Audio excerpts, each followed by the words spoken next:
Happy Father's Day to all the fathers out there. Happy Father's Day. We're gonna go through, you guys, it's amazing. I have police escort service everywhere. Seriously. Hi, Jeremy. Hi. So we're gonna go through a bunch of books I have here. Remember I told you guys we're gonna do 10 to 20 books a day.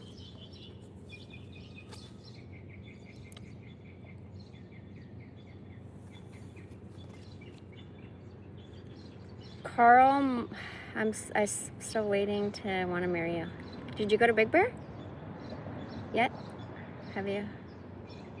Karl Marx and Friedrich Engels, The Communist Manifesto. The Communist Manifesto, 1848, Marx and Engels' revolutionary summons to the working classes, is one of the most important and influential political polemics ever written. After some 4 years of collaboration, Marx and Engels, am I saying that right, produced this incisive account of their conception of communism, in which they envisage a society without classes, private property, or a state. The manifesto claims that the increasing exploitation of industrial workers will produce a global economic crisis leading to a revolution. I'm in New York, laughing out loud. You're not the one that was going to go to Big Bear to see her mom or something like that? No? Revolution, in which capitalism is overthrown by the new working class. This vision of communism provided the theoretical basis, I need to take my shoes off, of the political systems in Russia, China, Cuba, and Eastern Europe, affecting the lives of millions throughout most of the last century. Yet, even as we get further from the Cold War and its political landscape, the Communist Manifesto remains a classic text, as a powerful work of literature, as a fundamental historical document, and most importantly, as an unrivaled depiction of the limitless power of global capitalism, a concern that still has great relevance today. Contains a full and detailed introduction assessing the influence and continuing relevance of the Communist Manifesto in contemporary politics, with notes and an index. Berlin, March 1848.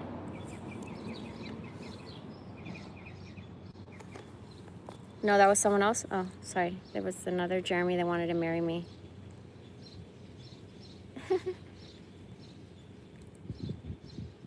K-Mac is funny. Look at the picture. What in the freak? I gotta get rid of all these books. So we're gonna do that today. Make my day, show your toes. Dads for toes, pretty please. Wow, you're so funny. Your lips look so kissable, laughing out loud. Hi, Pepino. We're not gonna be able to read the whole thing.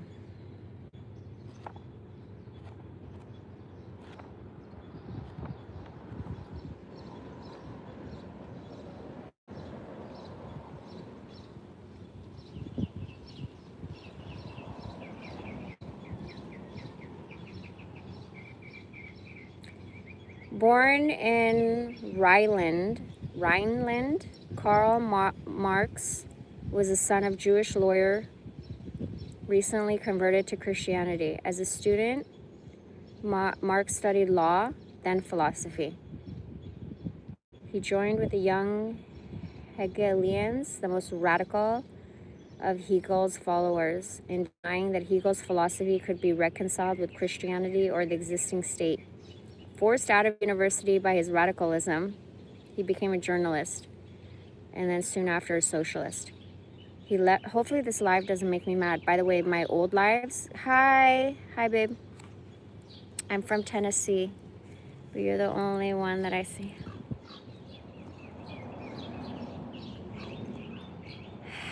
Oh my God. So journalism, soon after socialist. He left Prussia for Paris, then Brussels. He began his collaboration with Engels and developed a new theory of communism to be brought into being by a proletarian revolution. The theory was brilliantly outlined in the Communist Manifesto. Marx participated in the 1848 revolutions, more than one, revolutions, as a newspaper editor in Cologne. Exiled together with his family to London, he tried making a living writing for the New York Herald Tribune and other journals, but remained financially dependent on Engels. His researches in the British Museum were aimed at underpinning his concept of communism with the theory of history that demonstrated that capitalism was a transient economic form destined to break down and be superseded by a society without classes, private property, or state authority. This study was never completed, but its first part, which was published as Capital in 1867, established him as the principal theorist of revolutionary socialism. He died in London in 1883. Born in Westphalia in 1820, Frederick Engels was the son of a textile manufacturer. After military training in Berlin and already a convert to communism, Engels went to Manchester in 1842 to represent the family firm. A relationship with a mill hand, Mary, and friendship with local Owentists and Chartists helped to inspire his famous early works, The Condition of the Working Class in England, in 1844. Collaboration with Marx began in 1844, and in 1847 he composed the first drafts of the Manifesto. After playing an active part in the German revolutions, Engels returned to work in Manchester until 1870 when he moved to London. He not only helped Marx financially, but he reinforced their shared position through his own expositions of the new theory. After Marx's death, he prepared the unfinished volumes of the Capital for publication. He died in 1895. Gareth Stedman Jones is professor of political science in the history faculty of Cambridge University and fellow of King's College, Cambridge. He's also director of the Center of History and Economics at Cambridge. His publications include Outcast London, Languages of Class, and an edition of Charles Fourier, Theory of the Four Movements. He's especially interested in the history of political thought after the French Revolution. Hi, thanks, babe.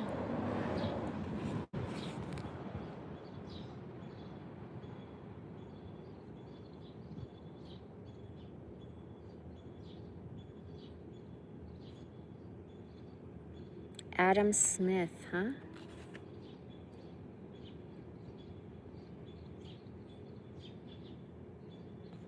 Okay, I'm going to go to page 99. And then I got to move on. I got so many books here, guys. Hi, Kirsty. Hi, babe. 99. From Republicanism to Communism. Immediately after the end of the newspaper, newly married and secluded for a few months. Nice. He continued to expect the imminent return of the self-confidence of the human being, freedom, which had vanished from the world with the Greeks and under Christianity disappeared into the blue mist of the heavens. Marx planned a new paper to confront the old regime of Germany, which is decaying and destroying itself. And he managed, oh, that sounds familiar.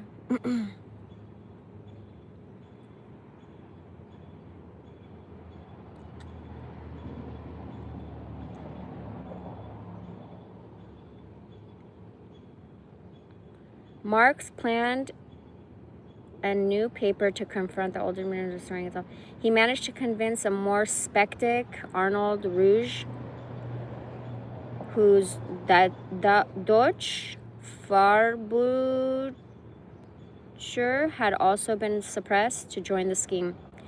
The plan was to draw together German philosophical radicalism and French politics. Reports coming from France about the system of industry and trade of ownership and exploitation of the people offered hope of a rupture within present-day society, but political and religious reform remained important. That's crazy.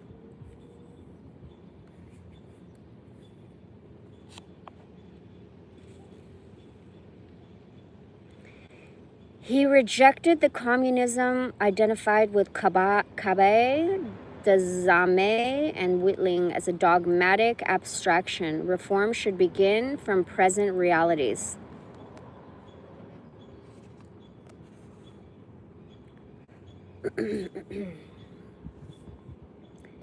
The reform of consciousness consisted only in enabling the world to clarify its consciousness, in waking it from its dreams about itself, and explaining to it the meaning of its actions.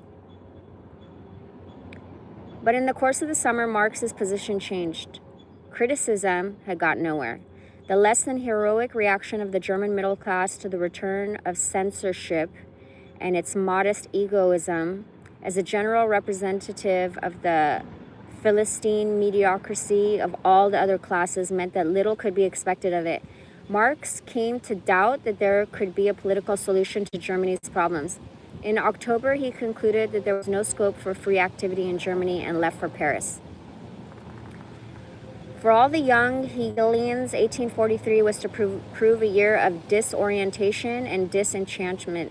In 1842, bro, I was, my sweetie, wish you a happy Father's Day for our unborn child.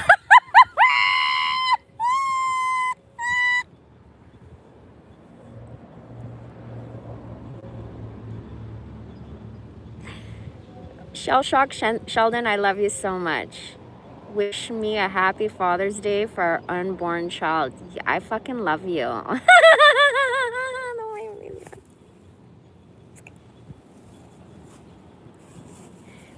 I have to take a screenshot. That was the best shit ever. Hold on.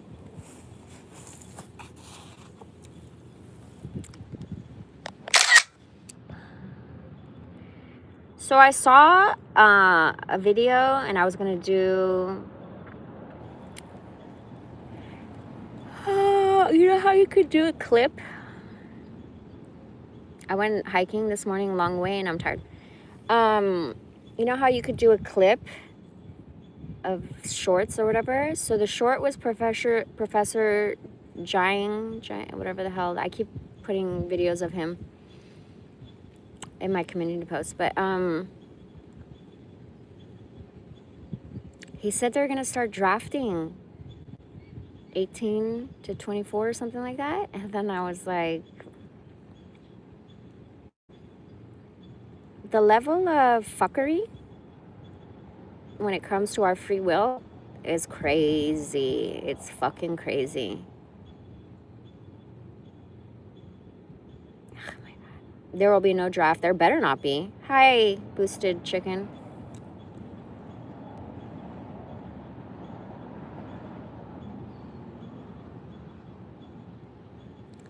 I'm mom and dad in my house, so it's happy Father's Day to me. Kirsty. You remind me of Kirstie Allen. Stand up, please. Okay. Stand up, please. Okay, hold on.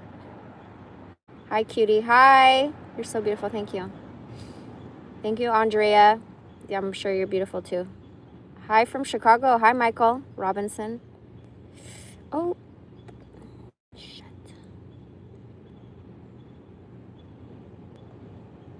You have a foot fetish, K-Mac? Damn, bro. You crazy. I love it. Nobody's being a dickhead. Wow. Hi, Joe Wolf.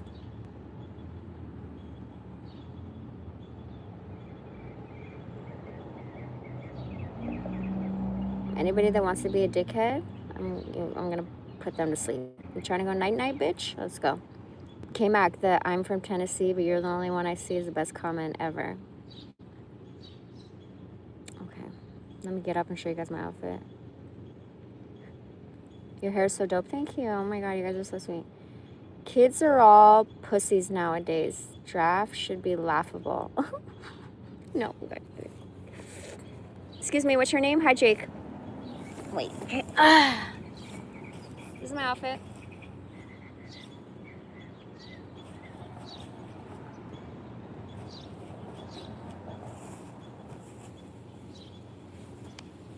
Let's get back to business here, okay? What a nice breeze. Where was I? I feel like I should move on. This is very controversial.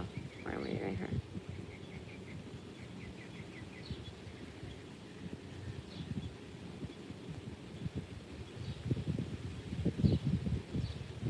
He concluded there was no scope for free activity in Germany and left for Paris. This shit is hilarious.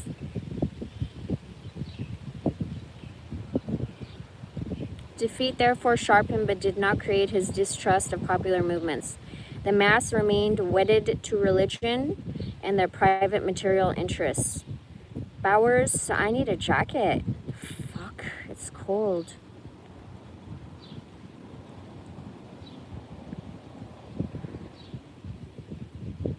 Woo. Epoch in which he dwelt with gloomy resignation upon the million who came to view the display of the holy robe of Trier.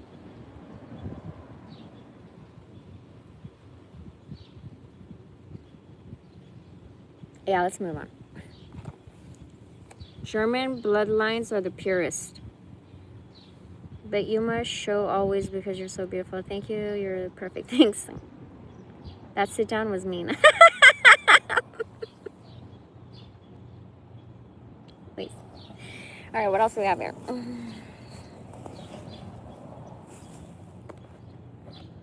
I got this at Goodwill.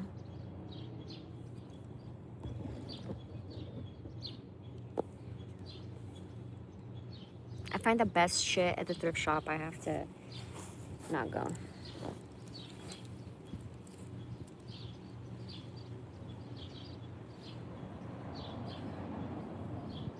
I feel like, okay, the sun is behind me.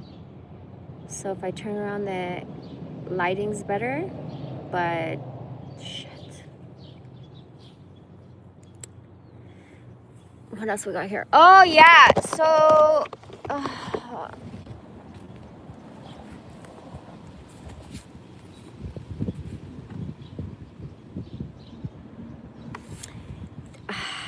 I have the power of now. Where? Somewhere, bitch. Fuck, I have so many books. So I read The Power of Now first, and it's like do you know Eckhart Tolle's story? He was suicidal. He wanted to die. He was so miserable, like depressed.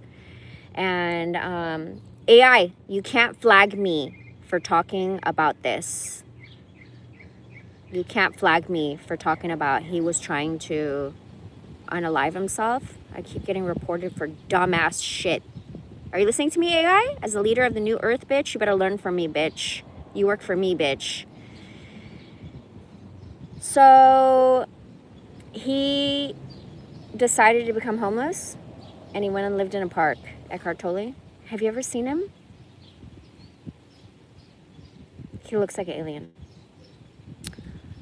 And I would watch his videos and I'd be like, oh, why is he talks so slow? It was so hard for him. And now I talk like him sometimes. Because you really have to think before you talk, especially if you're being interviewed. Anyways, he decides to go sleep in the park on a bench. Deadass. But he was in Canada. I'm telling you, Canadian people are so nice. Don't hide your beauty.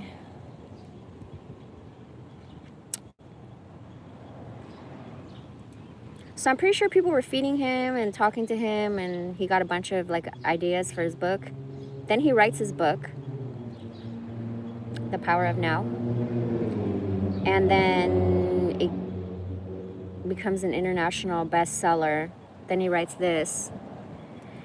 I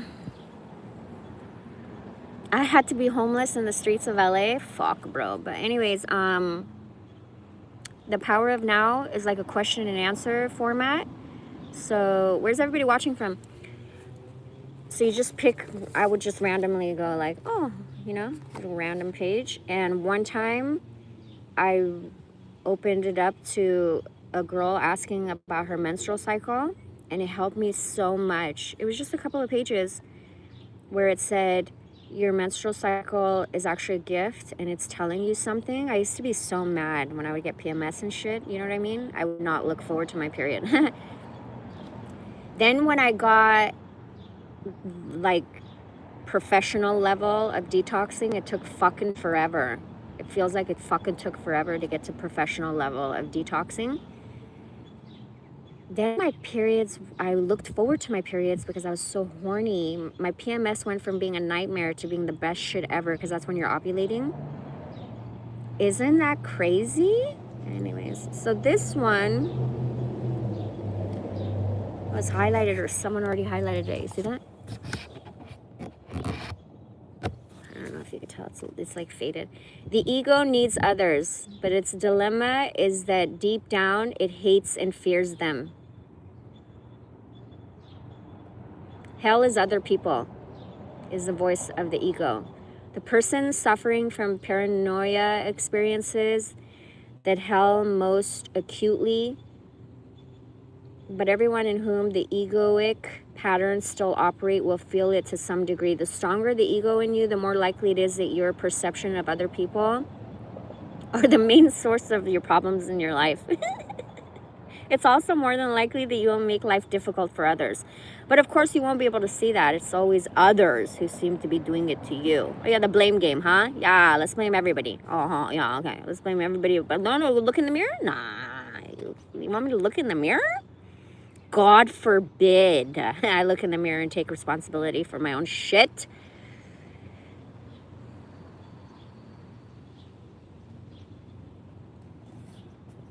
Pathological forms of the ego.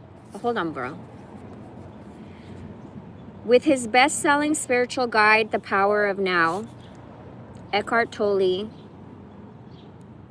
inspired millions of readers to discover the freedom and joy of life lived in the now.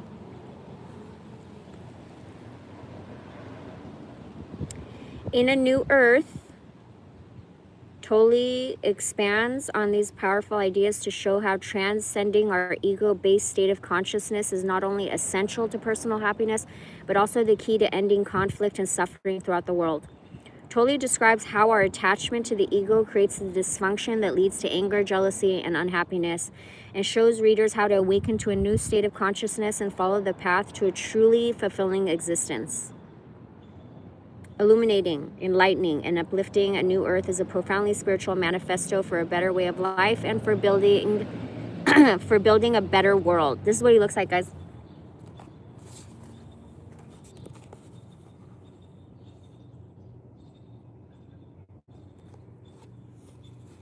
Eckhart Tolle is a contemporary spiritual teacher who travels extensively, taking his message throughout the world.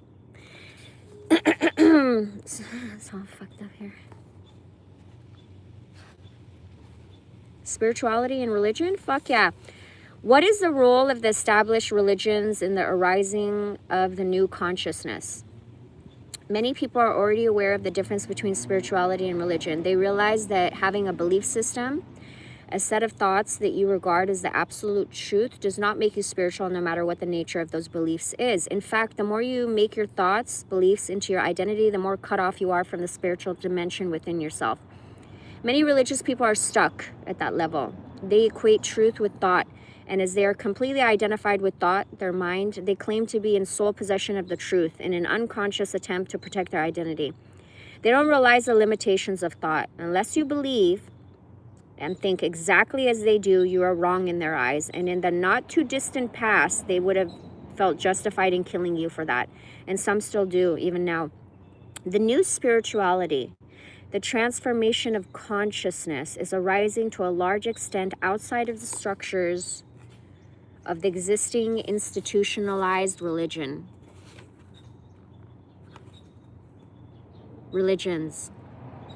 There were always pockets of spirituality, even in mind-dominated religions, although the institutionalized hierarchies felt threatened by them.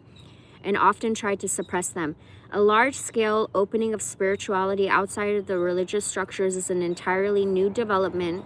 In the past, this would have been inconceivable, especially in the West, the most mind-dominated of all cultures, where the Christian church had a virtual franchise on spirituality. You couldn't just stand up and give a spiritual talk or publish a spiritual book unless you were sanctioned by the church, and if you were not, they would quickly silence you. But now, even with certain churches and religions, there are signs of change. Hallelujah. It's heartwarming. One is grateful for even the slightest signs of openness, such as the Pope John Paul II visiting a mosque as well as a synagogue. Partly as a result of the spiritual teachings that have arisen outside the established religions, but also due to an influx of the ancient Eastern wisdom teachings, a growing number of followers of traditional religions are able to let go of identification with form, dogma, and rigid belief systems and discover the original depth that is hidden within their own spiritual tradition, at the same time as they discover the depth within themselves. They realize that how spiritual you are has nothing to do with what you believe, but everything to do with your state of consciousness. This in turn determines how you act in the world and interact with others. Those unable, I'm fucking freezing, bro. I'm telling you right now, I need my jacket. And I should be grounding. It's bullshit, bro. I need my jacket. Ugh! Bitch, I'm about to get my jacket. Or I could move in the sun. That would help me a lot. I need my jacket. I'll be right back. Wait for me, okay? With beauty like yours, it's very hard to listen to what you're saying.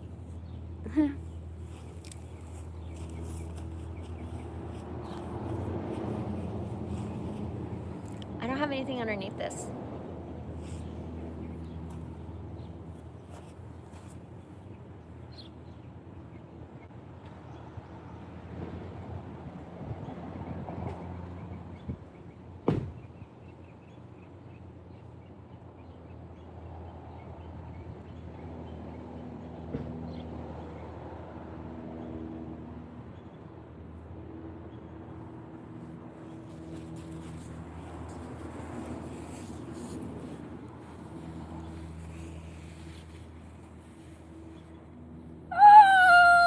I also have these drinks that are not gonna help me fucking warm up. Oh my god.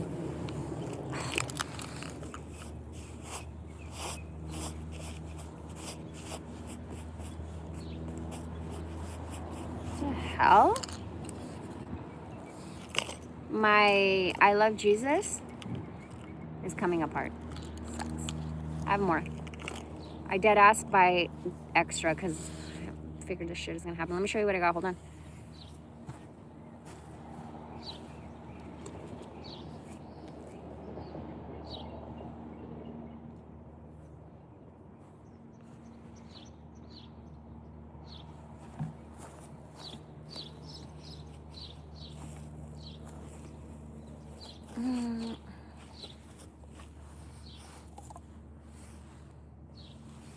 Fuck, it fell in the grass.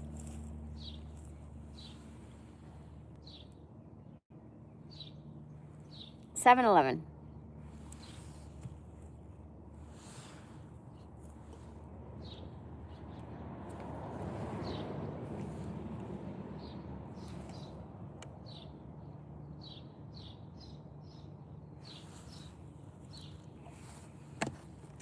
And my water, which is almost done.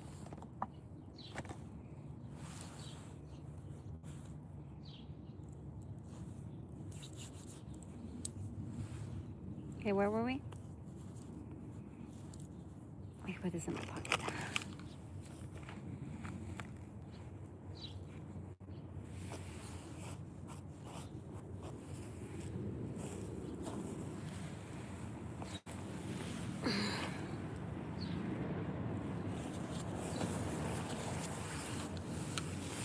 Oh, much better. This super El Nino is fucking nuts, bro. I feel cold.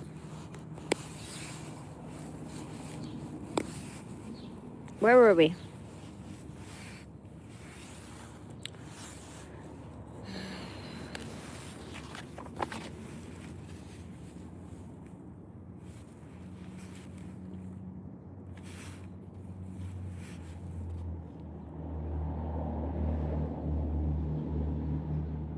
Those unable to look beyond form become even more deeply entrenched in their beliefs, that is to say, in their mind. We are witnessing not only an unprecedented influx of consciousness at this time, but also an entrenchment and intensification of the ego. Some religious institutions will be open to the new consciousness, others will harden their doctrinal positions and become part of all those other man-made structures through which the collective ego will defend itself and fight back. Some churches, sects, cults, sects, S-E-C-T-S, cults, bleh, or religious movements are basically collective egoic entities as rigidly identified with their mental positions as the followers of any political ideology that is closed to any alternative interpretation of reality. But the ego is destined to dissolve, and all of its ossified structures, whether they be religious or other institutions, corporations, or governments, will disintegrate from within, no matter how deeply entrenched they appear to be. The most rigid structures, the most impervious to change, will collapse first. Hallelujah. This has already happened in the case of Soviet communism. How deeply entrenched, how solid and monolithic it appeared. And yet, within a few years, it disintegrated from within. No one foresaw this. All were taken by surprise. There are many more such surprises in store for us. I love surprises. Fuck yeah.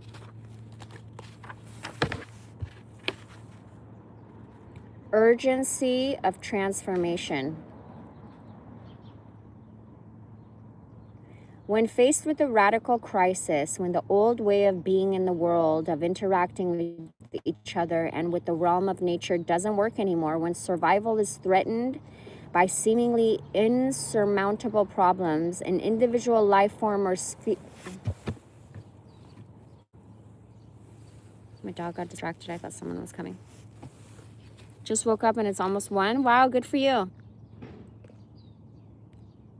It's a crime to hide such beauty. You're funny.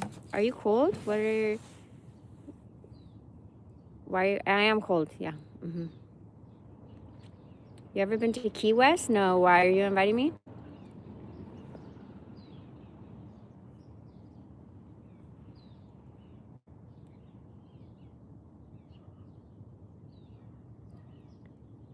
Does it not put you off doing this with the type of people it attracts? Some of these requests threw up. You know, you gotta take the good, the bad, and the ugly. You can't not do something just because. Sometimes your light attracts moths, and moths are beautiful. So, wow.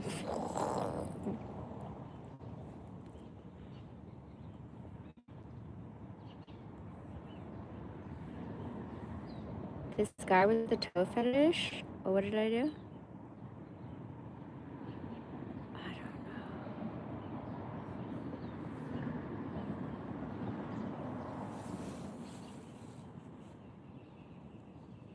Kelston Stillwaters, or Kelston Stillwater. I was thinking about you today. Isn't that crazy? I was thinking about how you say my name. I was thinking about how is it wrong how sexy I think it is when you say the word God? Is that wrong? So sexy. Also the way you say my name. No one has that. Anyways, hi. How are you? Grand Rising. How am I? Good. How are you? That's crazy. I was thinking about you today. Thank you for commenting, because I was thinking about you this morning, for real. I used to live there.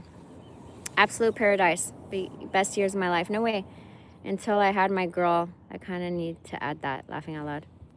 I just wanted to say hello. Hope you've been well. Yeah, thanks. I miss you. How are you?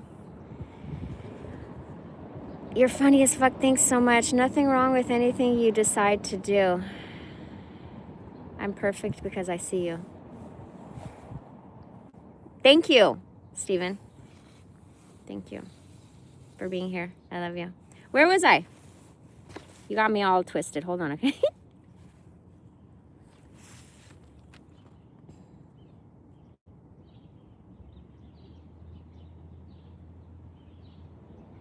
This guy keeps getting distracted. Oh, there's a dog in the distance. That's why.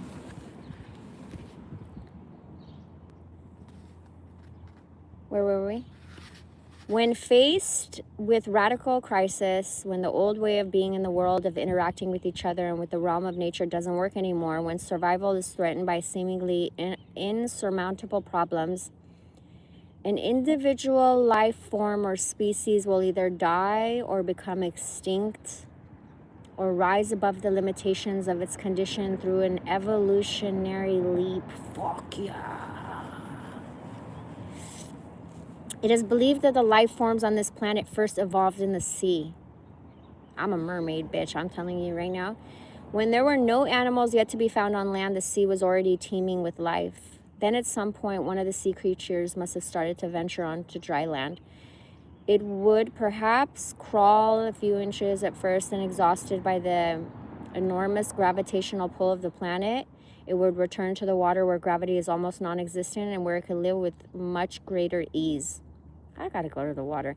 And then it tried again and again and again. Much later, would adapt to life on land, grow feet instead of fins, develop lungs instead of gills. It seems unlikely that a species would venture into such an alien environment and undergo an evolutionary transformation unless it was compelled to do so by some crisis situation. There may have been a large sea area that got cut off from the main ocean, where the water gradually receded over thousands of years, forcing fish to leave their habitat and evolve. Responding to a radical crisis that threatens our very survival, this is humanity's challenge now. The dysfunction of the egoic human mind, recognized already more than 2,500 years ago by the ancient wisdom teachers, and now magnified through science and technology, is for the first time threatening the survival of the planet. Until very recently, the transformation of human consciousness, although pointed to by the ancient teachers, was no more than a possibility realized by a few rare individuals here and there, irrespective of cultural or religious background. A widespread flowering of human consciousness did not happen because it was not yet imperative. My hair keeps going in my mouth. A significant portion of the Earth's population will soon recognize, if they haven't already done so, that humanity is now faced with a stark choice: evolve or die. A still relatively small but rapidly growing percentage of humanity is already experiencing within themselves the breakup of the old egoic mind patterns and the emergence of new dimension of consciousness. What is arising now is not a new belief system, a new religion, spiritual ideology, or mythology.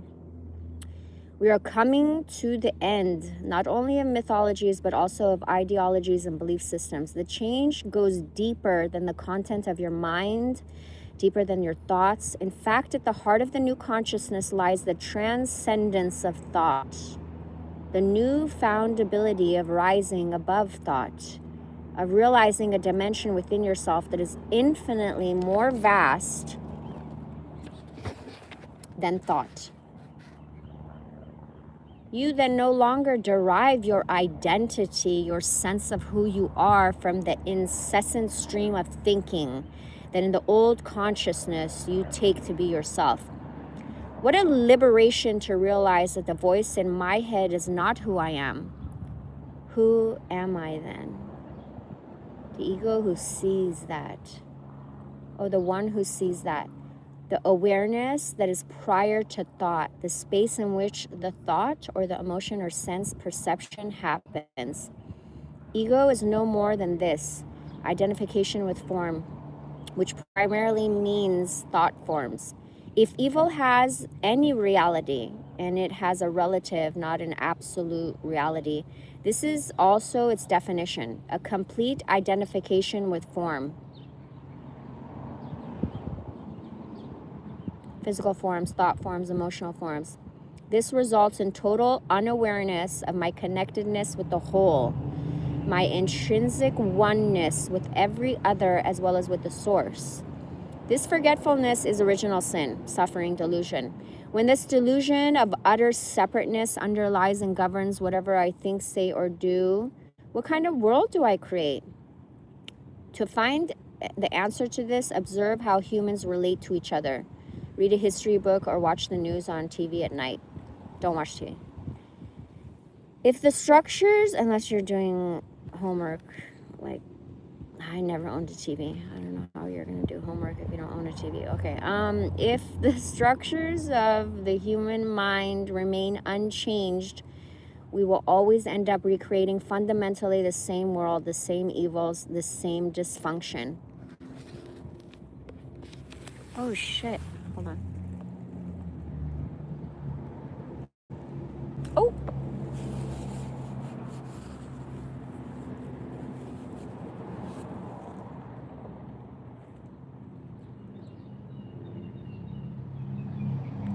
Been wanting to check on you, been sick and working. Oh no. Other than that, okay. Glad you're doing okay. What book you reading? This. Sick? No. I read that last summer. Good book. It was good to talk with you again. I hope you have a good day and blessed day. You too. I love you. God bless you. I pray for your healing. You gotta go? God bless you.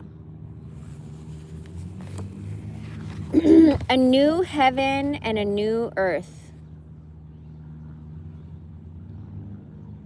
My dog is so cute.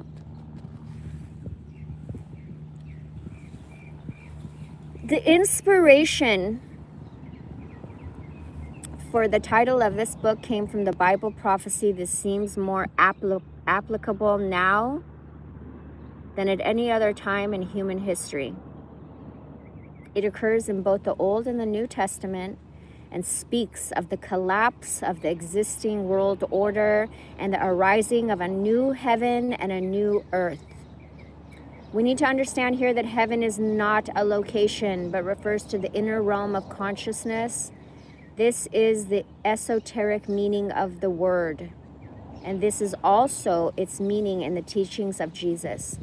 Earth, on the other hand, is our outer manifestation and form, which is always a reflection of the inner. Collective human consciousness and life on our planet are intrinsically connected. A new heaven is the emergence of a transformed state of human consciousness, and a new earth is a reflection in the physical realm. Since human life and human consciousness are intrinsically one with the life of the planet, as the old consciousness dissolves, there are bound to be synchronistic,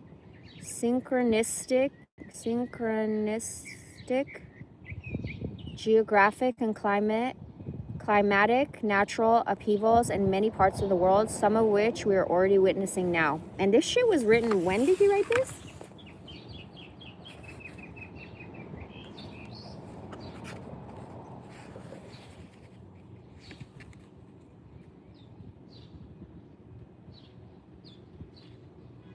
...2005... 20 years ago? Homeboy was born in 1948.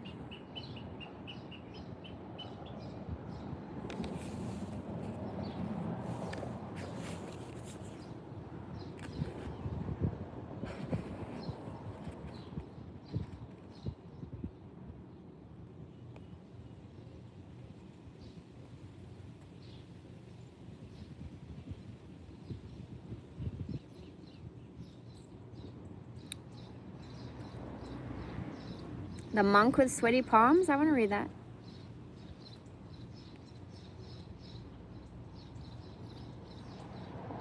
Giving up role playing? Huh.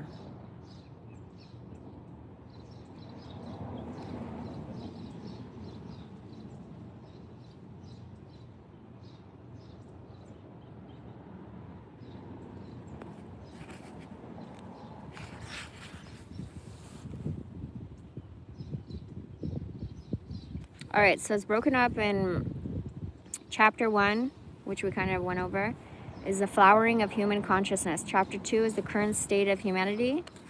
Chapter 3 is the core of ego, and then it goes like into it. Complaining and resentment, reactivity and grievances, being right, making wrong, in defense of an illusion, truth, relative or absolute. The ego is not personal. War is a mindset. Do you want peace or drama? Beyond ego, your true identity. All structures are unstable. The ego's need to feel superior. Ego and fame. We gotta read that one. Then chapter 4, role playing, the many faces of the ego. Villain, victim, lover. Letting go of self definitions. That's why I don't label myself. I don't even like to label myself human. Chapter 5, the pain body, the birth of emotion. Emotions in the ego. Chapter 6, breaking free, presence. Triggers. Chapter 7, finding who you truly are, abundance. Yeah. The paradox of time. The dreamer and the dream, going beyond limitation, the joy of being. As without, so within. Chapter 8, the discovery of inner space.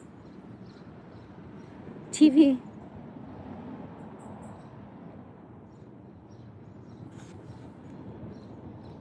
Addictions. Bitch, I gotta go to addictions. 246. Chapter 9, your inner purpose, awakening. Chapter 10, a new earth. Awakening in the return movement. Awakening in the outgoing movement, consciousness.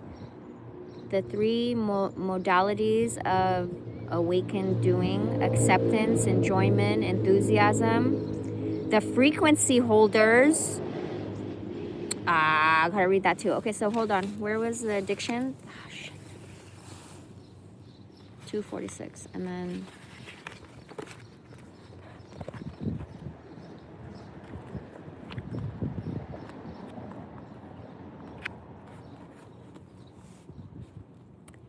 a long-standing compulsive behavior pattern may be called an addiction. An addiction lives inside you as a quasi-entity or sub-personality, an energy field that periodically takes you over completely. Bitch. It even takes over your mind, a voice in your head, which then becomes the voice of the addiction. It may be saying, you've had a rough day, you deserve a treat. Why deny yourself the only pleasure that's left in your life? And so if you identified with the inner voice due to lack of awareness, you find yourself walking to the fridge and reaching for that rich chocolate cake. At other times, addiction may bypass the thinking mind completely and you suddenly feel yourself puffing on a cigarette or holding a drink. How did that get in my hand? Taking the cigarette out of the packet and lighting it or pouring yourself a drink were actions performed in complete unconsciousness. If you have a compulsive behavior pattern such as smoking, overeating, drinking, TV watching, internet addiction, or whatever it may be, this is what you can do. When you notice the compulsive need arising in you, stop and take 3 conscious breaths. This generates awareness. Then for a few minutes, wow, the person who originally had this highlighted this part that I'm reading. See it? So it's important. Here we go. This generates awareness. Then for a few minutes, be aware of the compulsive urge itself as an energy field inside of you. Consciously feel that need to physically or mentally ingest or consume a certain substance or the desire to act out some form of compulsive behavior. Then take a few more conscious breaths. After that, you might find that the compulsive urge has disappeared for the time being. Or you may find that it still overpowers you and you cannot help but indulge or act it out again. Don't make it into a problem. Make the addiction part of your awareness practice in the way described above.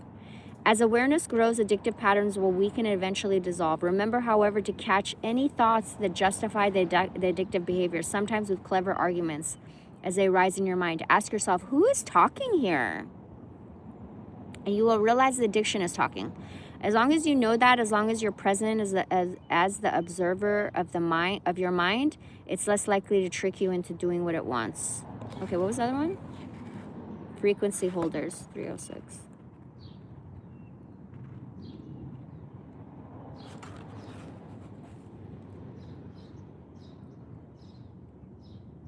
The new earth is no utopia. What the fuck? Hold on. Frequency holders. The outward movement into form does not express itself with equal intensity in all people. Some feel a strong urge to build, create, become involved, achieve, make an impact upon the world. If they are unconscious, their ego will, of course, take over and use the energy of the outgoing cycle for its own purposes. This, however,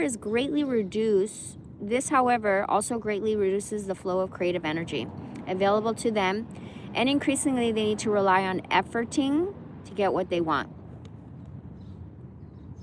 If they're conscious, those people in whom the outward movement is strong will be highly creative.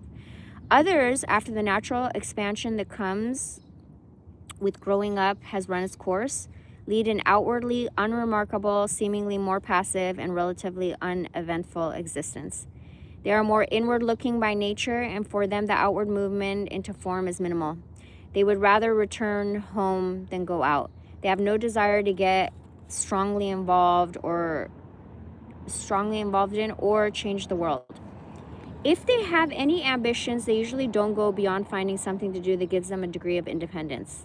Some of them find it hard to fit into this world. Some are lucky enough to find a protective niche where they can lead a relatively sheltered life, a job that provides them with a regular income or small business of their own.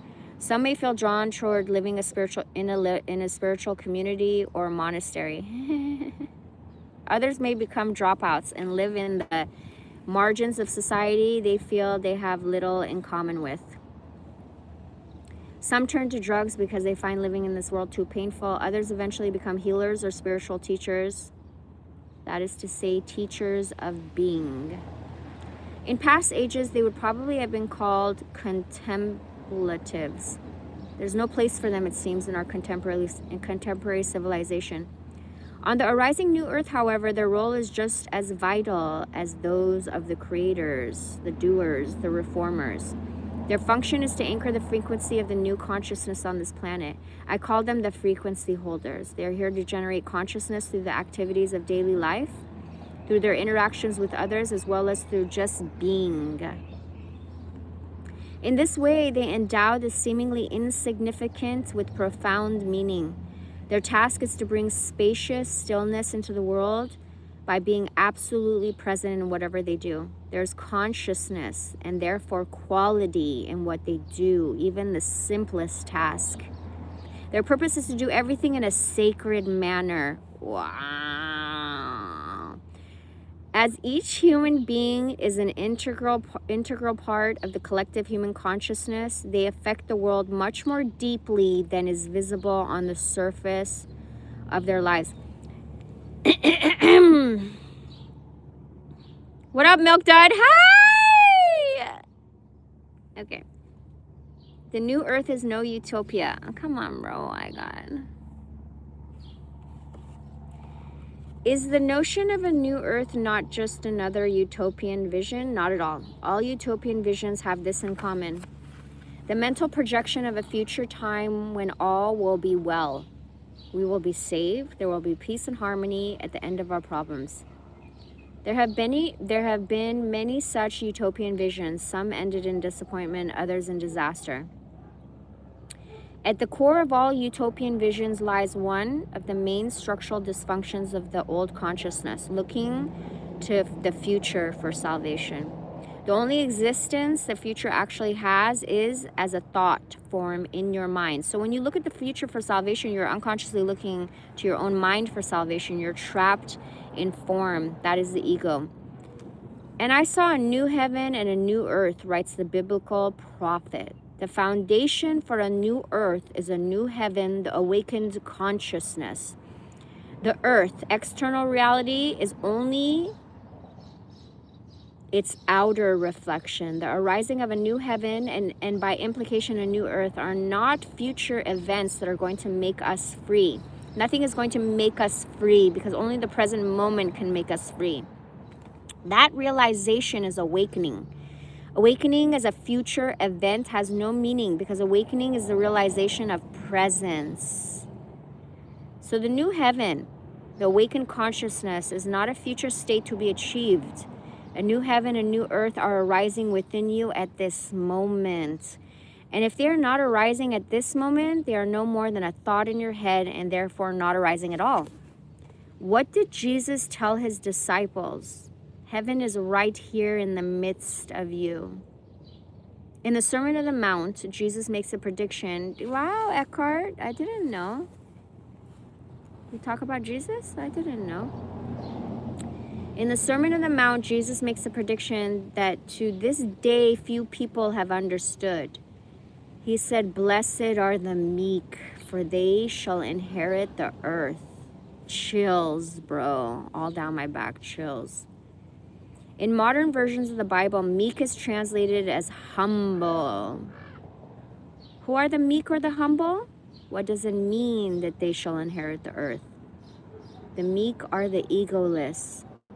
They are those who have awakened to their central true nature as consciousness and recognize that essence in all others, all life forms.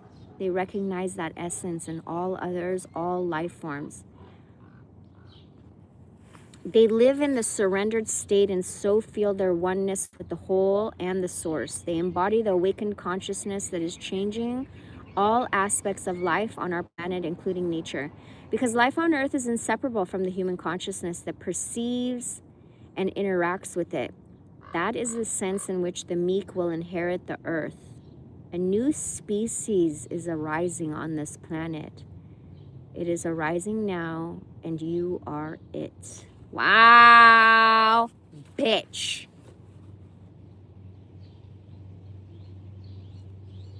Nigga. Look at the notes.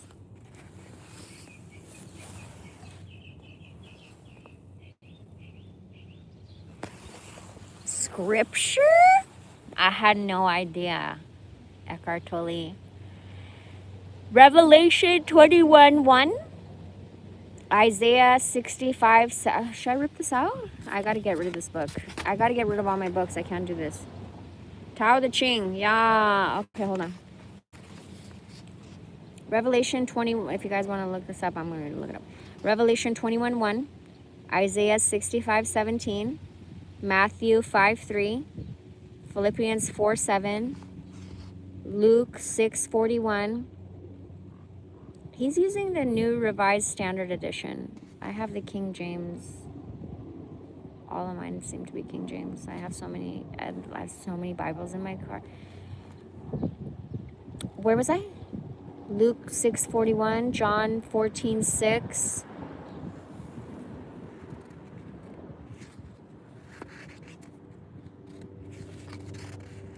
Shakespeare, Macbeth, Einstein. Shakespeare, Hamlet, Matthew 5:48, Luke 6:38, Mark 4:25, 1 Corinthians 3:19, Luke 14:10 through 11, Ecclesiastes 1:8,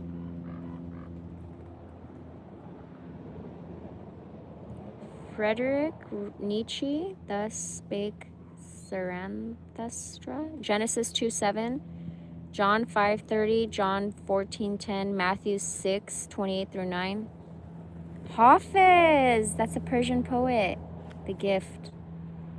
Ralph Waldo Emerson's Circles. John 5:30, Mark 11:24, Revelation 21:1, Luke 17:21, Matthew 5:5. All right.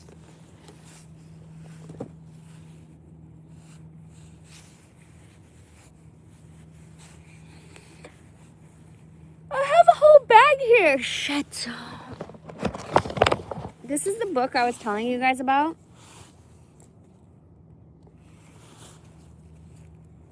I also had the DVD and I gave it to my brother before he passed away.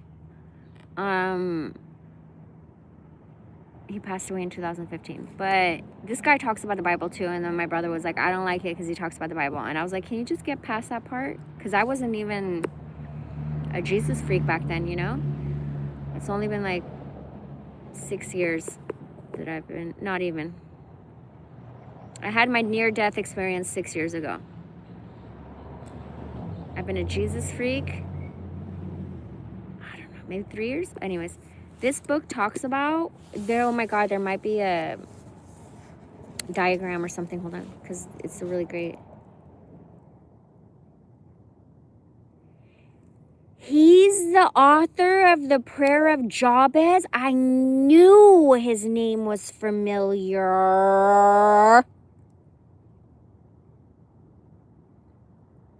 I fucking love this guy. He divides his time between Georgia and South Africa. Good for you.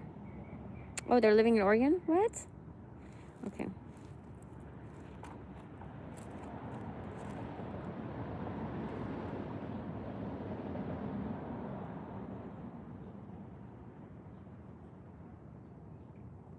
Does the bully have a problem with you? Or is it with your dream?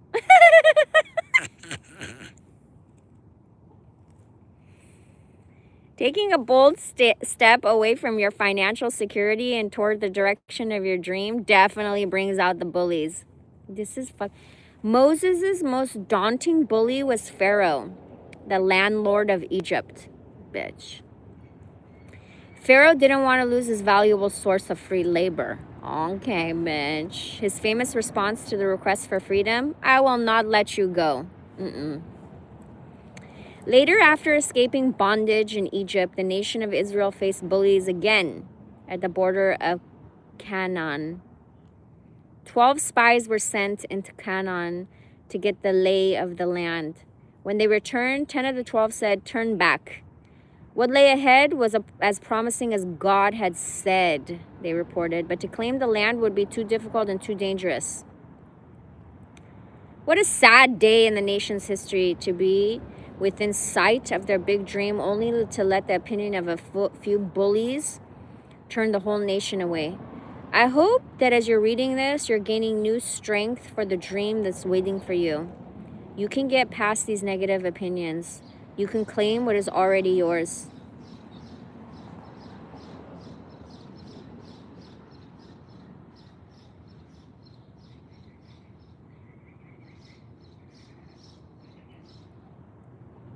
Before you even act, can you hear the anxieties or negative opinions of key people in your life? See, that's what I'm looking for. I'm looking for the diagram. It says that like all the people standing in your way are pissed off because you're fucking up their comfort zone. Your comfort zone will kill you, but some people don't give a fuck. You know what I'm saying?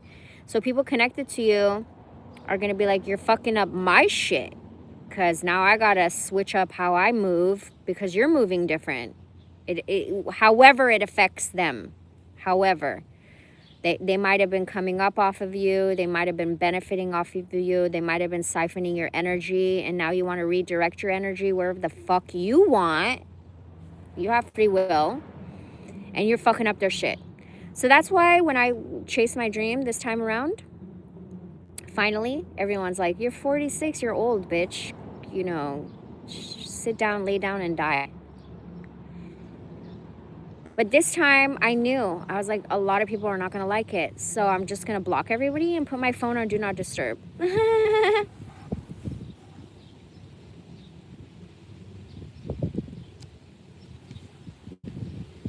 The Israelites Moses was trying to set free feared the Pharaoh's disfavor. Fuck you, bitch. Even though they hated their slavery, they didn't want to lose the security of the life they had always known. So they opposed Moses with the very criticism and resistance he expected.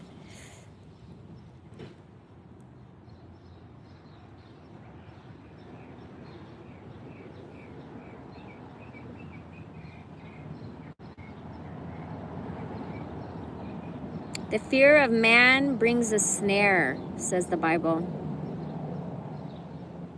It's not easy to stand up against those we love and care about. The urge to be well-liked and admired by others is deeply rooted in our nature.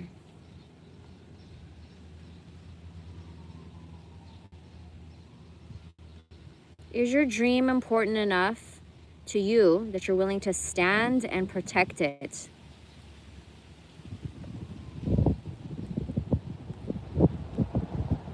Now is the time to make choices based on wisdom, not intimidation. Who must you break free from in order to move forward with your dream? Is there any person or group you are honoring above the dream giver? Once you choose to please God more than others, you are ready to receive from others only what is helpful and move on to the next phase of realizing your calling for God. Wow, it's so hard for me to get rid of these books. Shit.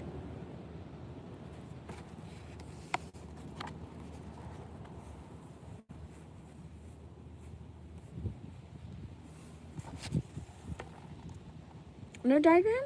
Damn. Well, the DVD was dope. He had like PowerPoints and stuff.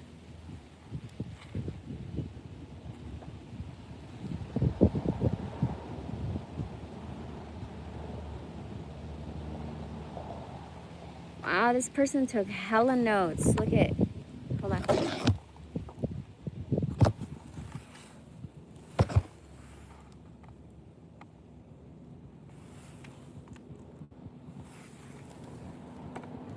This is how I read. I take notes.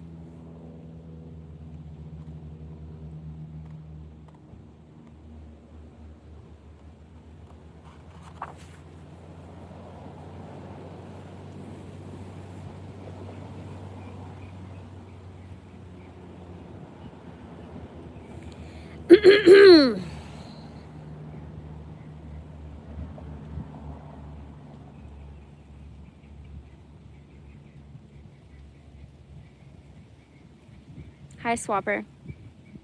Hi, Sammy.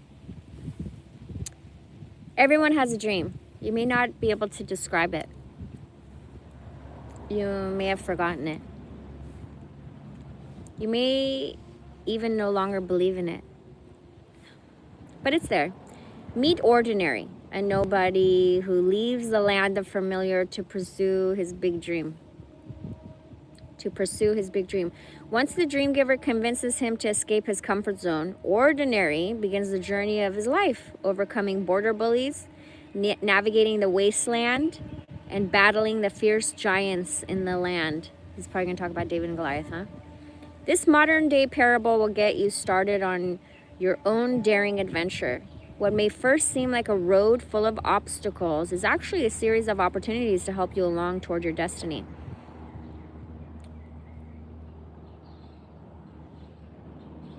May your heart sing as you embrace everything God has lovingly planted there. How cute. I love you. I love you. I love you. I miss you. I love you. Your husband. Hi, Julian.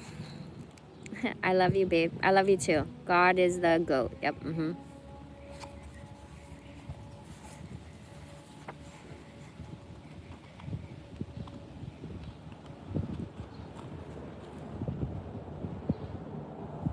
This book is for anyone who has ever hoped or believed they could achieve something remarkable with their lives.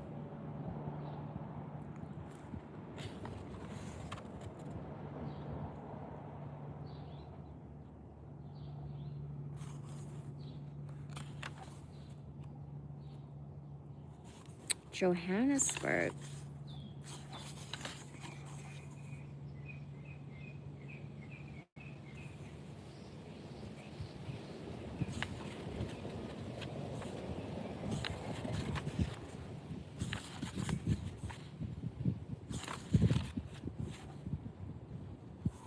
Where's the wasteland? I want to... No. Sanctuary? Aha.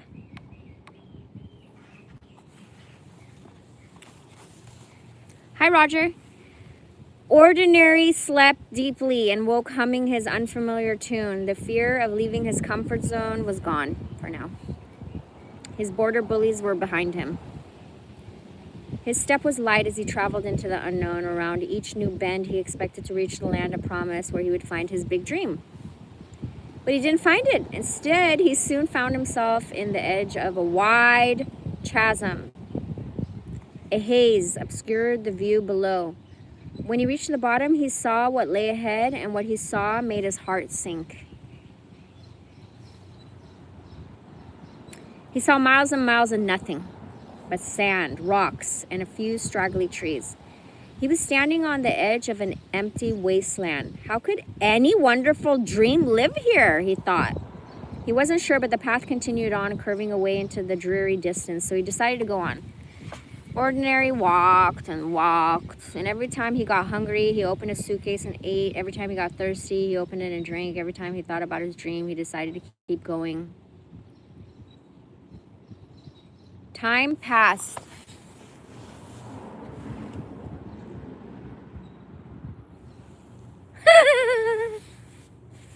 I was like, what the fuck happened to my dog? He's back here.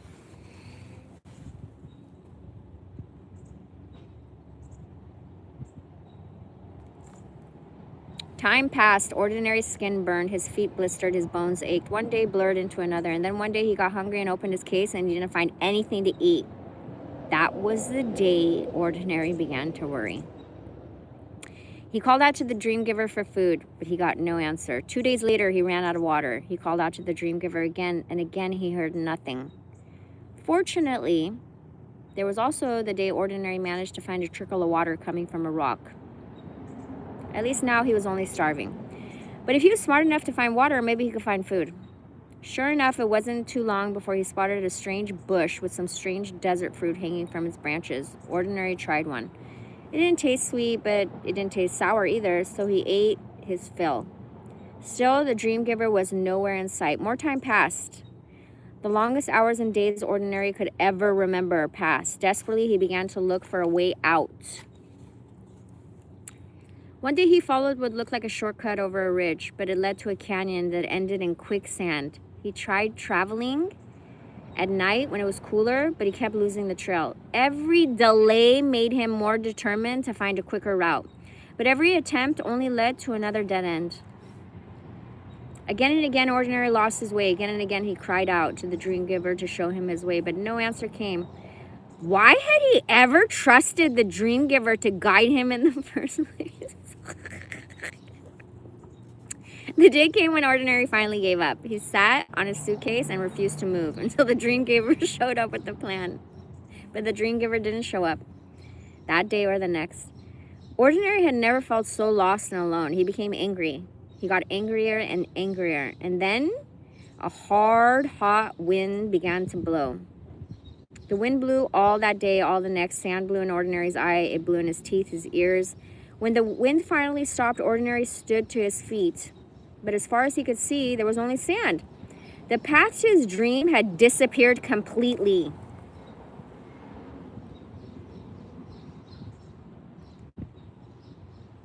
No. Obviously, his entire trip through the wasteland had been a waste.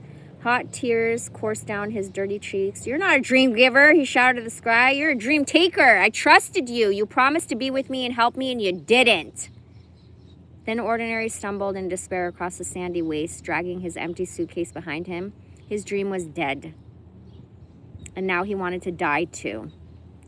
When he came to a straggly tree, he laid down in the shade and closed his eyes. That night he slept the sleep of a dreamless dreamer. The next morning, Ordinary heard something. Startled, he peered up to see a shimmering somebody sitting in the branches of the tree. Who are you? He said as she climbed down to the ground. My name is Faith. The dream giver sent me to help you. But it's too late, cried Ordinary. My dream is dead. When I needed the dream giver most, he was nowhere in sight. What do you want that you haven't received? Asked Faith. Well, if it weren't for those few springs of water, I'd be dead by thirst by now. And she said, yes, and? And then he goes, if it weren't for the fruit I found, I'd be a walking skeleton. Wait, I am a walking skeleton. I could die of starvation any minute. Faith murmured, oh my. And? Well, huffed Ordinary, a little guidance would have been nice. Ever since I came here, it's been one delay after another. I've been wandering in circles since I don't know when. What a waste. I see, said Faith, nodding. So what will you do now? Just tell me how to get back to familiar, said Ordinary. I'm sorry, but I can't help you with that, said Faith. That figures, said Ordinary. The dream giver sends me a helper who can't even help. You might be right, said Faith, but that's for you to decide. Then Faith walked away in a direction Ordinary felt sure was wrong. It wasn't long before Ordinary began to have second thoughts. What if he was wrong? He wished he hadn't been so rude to the somebody named Faith. And he began to miss her. He realized that while they were talking, he had felt hope for the first time in a very long time. Ordinary jumped to his feet and scanned the horizon. Faith, he cried, but she was nowhere in sight.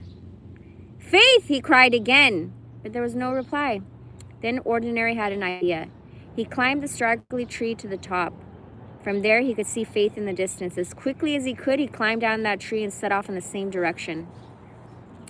Later that day, Ordinary was eating some fruit beside a trickle of water when he saw his journey through the wasteland in a whole new way. Food enough for the day. Oh, I'm gonna cry.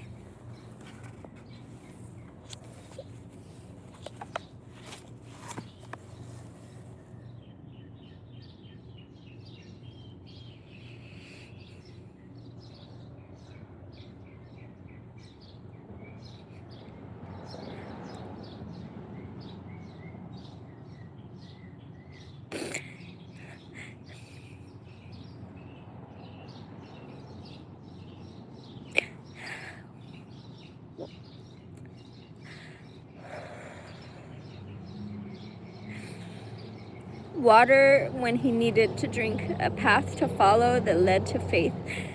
How could he have been so blind?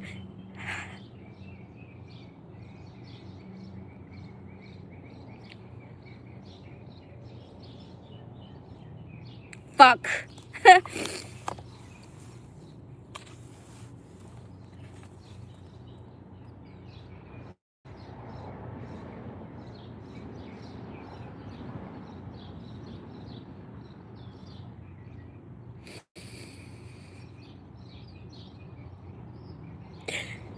His trip through the wasteland had not been a waste. He was prepared for what lay ahead, no matter how hard.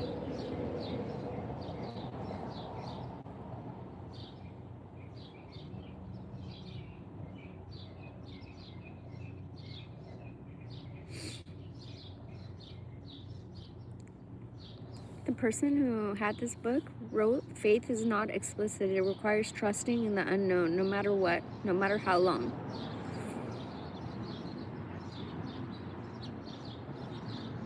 As long as you remember your purpose and move forward. This book got me fucked up. Oh my God.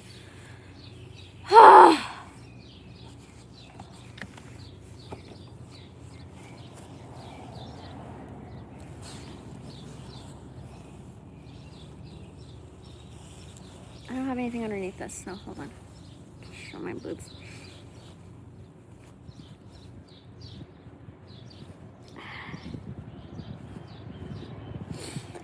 The shade has shifted. My car is in the sun. I have to go. Fuck.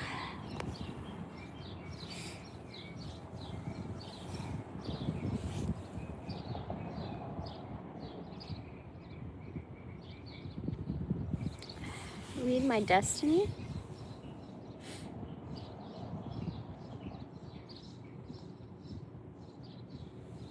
Hi, Scott Fishman.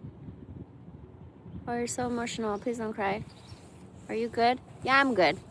You know, I had to go through the wasteland. You feel like everything you're doing is a waste because you feel like you're not getting anywhere. And then It's like Moses, how they had to trust that God would give them the manna every day, even though they were in the fucking desert and shit, you know?